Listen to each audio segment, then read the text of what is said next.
ಆರ್ಥಿಕ ಸಮಸ್ಯೆ ಎದುರಾಗಿ ವಿವಿಧ ನಗರ ಪ್ರದೇಶದ ತೆರಳಿ ತರಬೇತಿ ಪಡೆಯಲು ಕಷ್ಟವಾಗಿ ಕನಸಾಗಿ ಉಳಿಯುತ್ತಿದೆ. ಆದರೆ ಇದೀಗ ಸಿಂಧನೂರು ನಗರದಲ್ಲಿ ಕದಂಬ ಕೋಚಿಂಗ್ ಸೆಂಟರ್ ಸ್ಥಾಪಿಸಿರುವುದು ಶ್ಲಾಘನೀಯ. ಇದು ವಿದ್ಯಾರ್ಥಿ ಯೋಜನೆಗೆ ಅನುಕೂಲಕರ ಎಂದು ಕಾಲೇಜಿನ ಉಪನ್ಯಾಸಕರಾದ ಡಾಕ್ಟರ್ ವೆಂಕಟನಾರಾಯಣ ಅವರು ಹೇಳಿದ್ದಾರೆ.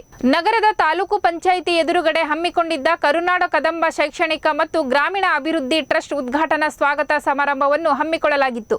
ಈ ಸಂದರ್ಭದಲ್ಲಿ ಸಮಾರಂಭಕ್ಕೆ ಚಾಲನೆ ನೀಡಿ ಮಾತನಾಡಿದ ಅವರು, ದೂರ ನಗರ ಪ್ರದೇಶಗಳಿಗೆ ತೆರಳಿ ಆರ್ಥಿಕ ಸಮಸ್ಯೆ ಅನುಭವಿಸಿದೆ. ಇಲ್ಲೇ ತರಬೇತಿಯನ್ನು ಪಡೆದು ಉತ್ತಮ ಭವಿಷ್ಯ ರೂಪಿಸಿಕೊಳ್ಳಲು ಕರೆ ನೀಡಿದರು. ಹನಿಗಳನ್ನು ತಪ್ಪಿಸುವುದಕ್ಕಾಗಿ ಮೋಡಕ್ಕಿಂತಲೂ ಮೇಲ್ಭಾಗಕ್ಕೆ ಹಾರುತ್ತಂತೆ. ಆ ಮೋಡಕ್ಕಿಂತಲೂ ಮೇಲ್ಭಾಗಕ್ಕೆ ಹಾರಿ ತನ್ನ ಹಾರಾಟವನ್ನು ಮುಂದುವರಿಸ್ತದೆ. ನೋಡಿ, ಮಳೆಯ ಹನಿಗಳಿಗೆ ಎದುರಿಕೊಂಡಂತಹ ಹಲವಾರು ಪಕ್ಷಿಗಳು ಸುಲಭವಾಗಿ ಸಿಗುವಂತ ಗೂಡುಗಳನ್ನು ಹುಡುಕಿಕೊಂಡು, ಅಂದ್ರೆ ನಾವು ಹೇಳ್ತೀವಲ್ಲ, ನಾನೇನೋ KAS ಹಾಕ್ಬೇಕಂತಿರ್ತೀವಿ, ಪೊಲೀಸ್ ಕಾನ್ಸ್ಟೇಬಲ್ ಆದ್ರೂ ಹೋಗಕ್ಕೆ ರೆಡಿ ಇರ್ತೀವಿ, ಇಲ್ಲ ಗ್ರೂಪ್ D ಸಿಕ್ಕರೂ ಹೋಗಕ್ಕೆ ರೆಡಿ ಇರ್ತೀವಿ. ಅದು ಇಲ್ಲ ಅಂದ್ರೆ ಒಂದು ನೆನಪಿಟ್ಕೊಳ್ಳಿ, ಸರ್ಕಾರಿ ನೌಕರಿ ಮಾತ್ರ ಜೀವನವನ್ನು ರೂಪಿಸೋದಿಲ್ಲ. ಜೀವನವನ್ನು ರೂಪಿಸಲಿಕ್ಕೆ ಹಲವಾರು ಮಾರ್ಗಗಳಿದ್ದಾವೆ.